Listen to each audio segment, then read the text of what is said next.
Ya, begitu banyak sebenarnya tarikan pelancongan di negeri Pahang ini. Tapi hari ini kita nak berikan tumpuan kepada Dun Jelai dan juga khususnya di Sungai Koyan ini. Apa sebenarnya tarikannya? Kalau kita boleh lihat semalam kita dah membincangkan mengenai apakah pelancongan ataupun ekonomi mengenai Sungai Koyan. Tapi hari ini kita nak berikan tumpuan kepada seorang tetamu kita yang memang pakar sebenarnya. Kalau kita datang ke negeri Pahang ini tak lengkap sekiranya tidak ada tetamu di sebelah saya. Saya bersama dengan Yang Berbahagia Datuk Seri Muhammad Syakar Syamsuddin. Assalamualaikum. Waalaikumsalam. Sihat hari ini? Alhamdulillah. Lama tak bersiaran ya? Itu yang pasal. Tapi terima kasihlah datang ke Koyan. Kita sentiasa melihat perkembangan Datuk di media sosial. Untuk pengetahuan anda semua, Datuk Seri ialah pengerusi jawatan kuasa pelancongan alam sekitar peladangan dan bioteknologi. Bertepatan sebenarnya kerana hari ini kita nak bercerita mengenai sektor pelancongan di negeri Pahang. Terlebih dahulu kerana kita berada di fasa peralihan endemik. Jadi bagaimana dengan situasi pelancongan di negeri Pahang ini? Keseluruhannya saya kira bahawa sambutan sangat menggalakkan.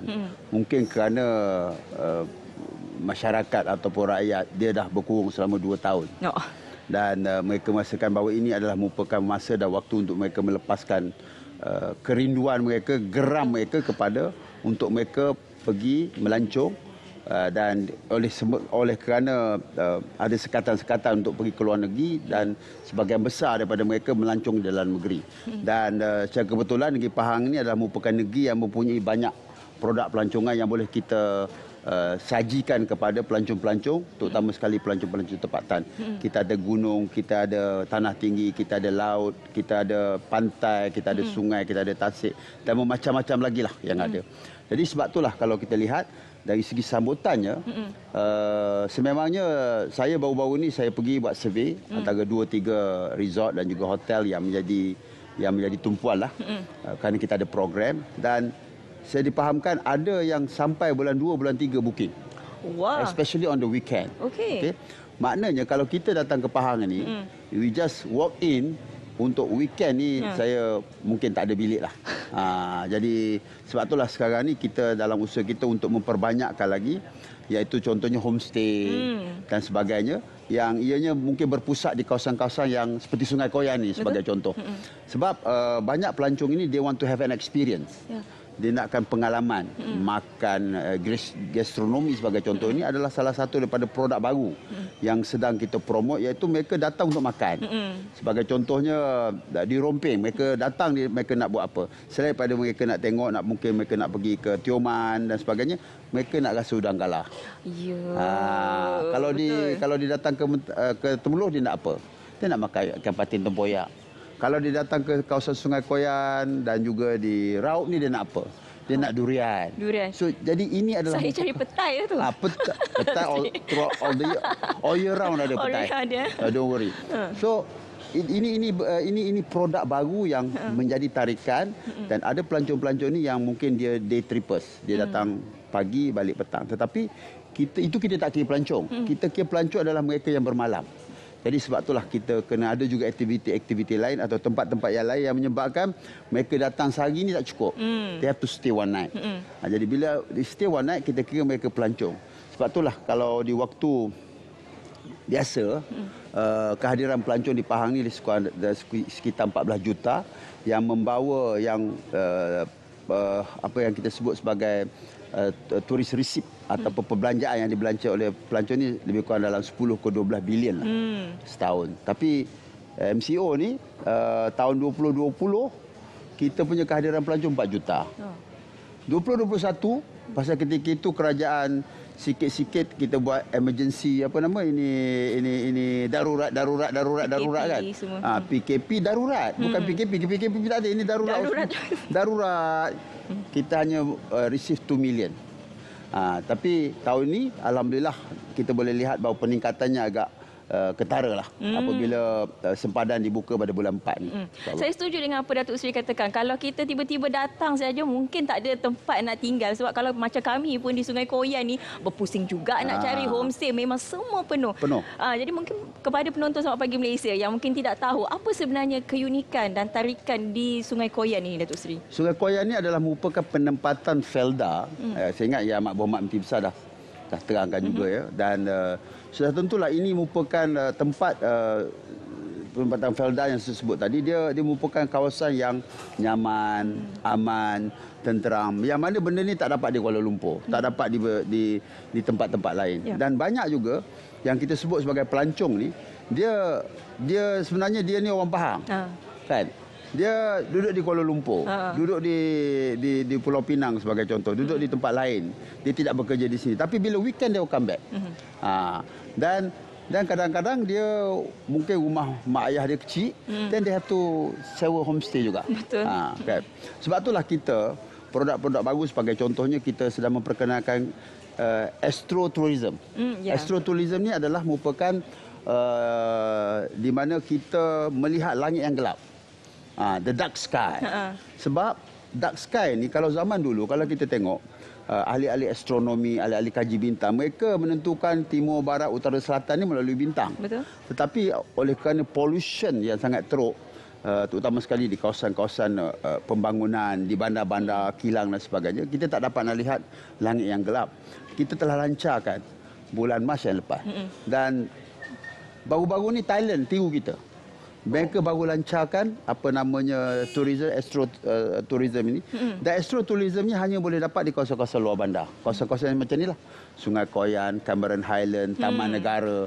Ini di antara kawasan-kawasan yang kita telah tetapkan untuk menjadi daya tarikan baru astrotourism. Okey, kita juga difahamkan Kerajaan Pahang sedang menyediakan blueprint, iaitu pelan induk pelaksanaan alam sekitar. Mungkin Datuk Seri boleh terangkan mengenai pelan ini. Macam mana Datuk Seri? Saya secara kebetulan, saya pada portfolio ini pelancongan, saya juga jaga alam sekitar. Dia ni interrelated lah antara satu sama lain. Dan memang kita di Pahang ini produk, our strong product is ini ecotourism, iaitu tourism yang ianya based on the nature lah, alam semula jadi, kan, bukit, bukau, tasik, taman dan sebagainya, dan juga ini air terjun, sungai dan sebagainya, taman negara. Jadi sebab itulah kita menyediakan apa yang kita sebut sebagai pelan pengurusan strategik alam sekitar negeri Pahang. Ianya akan merangkumi segala bagaimana untuk menguruskan negeri Pahang ni, bukan setakat konsep, tetapi ianya sampai kepada action plan kita. Kita mengambil kira 3, iaitu dasar penting. Satunya dasar alam sekitar negara. Ini kita kena ikut. Sebagai contoh, dasar alam sekitar kita ada 8 kriteria yang mesti kita ikut. Contohnya pemulihan, kemudian sebagai contohnya kita sebut pembangunan lian lestari, kemudian penduduk, tentang keadilan dan kesaksamaan dan sebagainya. Kemudian kita juga ikut apa yang telah ditetapkan sebagai SDG, Sustainable Development Goal, yang diiktiraf ataupun yang dikeluarkan oleh UNESCO. Ini ada 17 kategori. 17 kriteria, contohnya tidak ada kebuluran, tidak ada kemiskinan dan lain-lain lagi lah, termasuklah menjaga alam sekitar, suhu dan sebagainya. Dan untuk private pula, untuk pentadbiran ni kita menggunakan ESG. Environment, social and governance. Maksudnya mesti ada kriteria ni untuk kita buka kilang, untuk kita buat universiti, untuk kita pentadbiran di pejabat-pejabat, mesti ada elemen-elemen ESG seperti yang disarankan oleh Bahulu Yang Maha Mulia Pemangku Raja Pahang lah, yang sangat menitik beratkan tentang ini. Dan pelan sekitar kita bukan hanya tertumpu kepada kawasan hutan belantara. Itu penting, kan? Kerana hutan belantara ini adalah merupakan tempat di mana tumbuh-tumbuhan itu mengeluarkan oksigen, dan kemudian kita hidup oksigen dan keluarkan dioksida. Mereka menghidup karbon dioksida. Supaya apabila kita ada hutan yang lestari ini, maka bila karbon kita akan reduce the carbon emission ini. Dan sebab tu kita nak mencapai 2050 negara telah menetapkan kita carbon free, ataupun kita tidak ada carbon lagi. Dan sebab itulah kita jaga. Contohnya kita jaga hutan ini, tanah. Orang tanya kenapa ni Datuk, tanah gambut ni nak dijaga.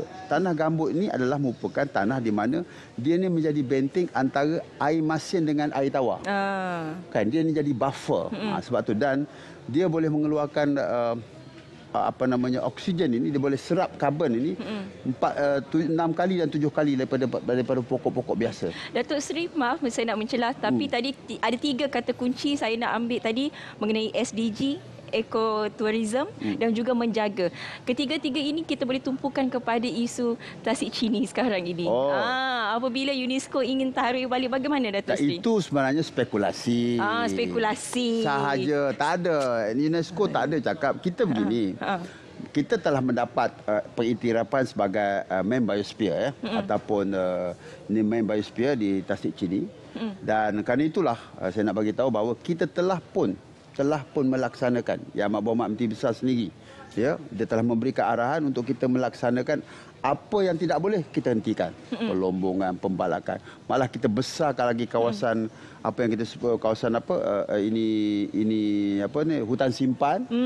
Dan untuk memastikan bahawa kita kekal dengan status ini, research center kita ada, UKM telah pun membuka research center di situ.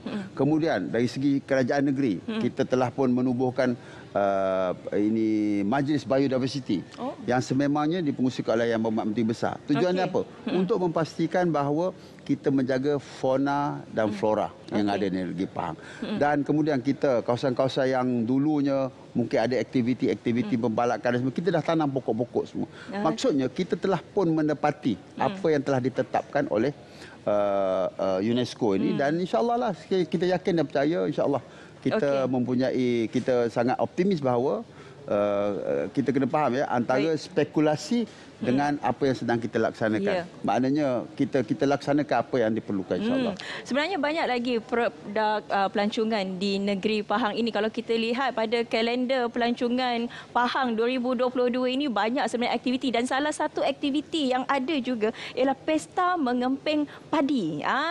Menyentuh mengenai Pesta Mengemping Padi ni, kita nak terus saja bersama dengan Munawar, tapi terlebih dahulu saya nak ucapkan terima kasih kepada Datuk Seri Muhammad Shaka Shamsuddin kerana sudi bersama dengan kami hari ini. Sama-sama. Lepas ini Datuk, kita nak pergi ke sana, kita nak tengok macam mana nak mengemping padi. Silakan Munawar. Mengemping ni zaman saya kecil-kecil dulu. Zaman saya kecil-kecil nak bagi tahu, dia ada apa yang kita katakan sebagai, bukan dia berlawan-lawan mengemping. Berlawan-lawan kita nak tengok macam mana dia berlawan-lawan.